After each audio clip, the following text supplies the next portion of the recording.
Hello coders, and welcome to How to Fix. In today's video, we'll be focusing on a new bug that you might find challenging to solve. So without further ado, let's dive into today's bug.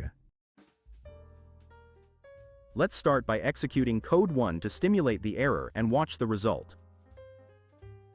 Here's a detailed analysis and the remedy for this problem. Do take a moment to pause the video to understand the explanation. Now let's rectify the code and examine the resultant output.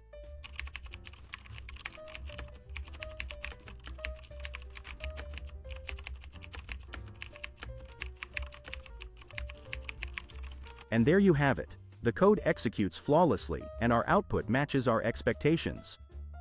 No more error. We've reached the end of today's episode.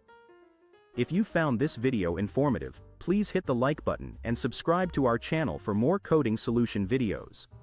Stay passionate, never stop learning, and enjoy your coding journey.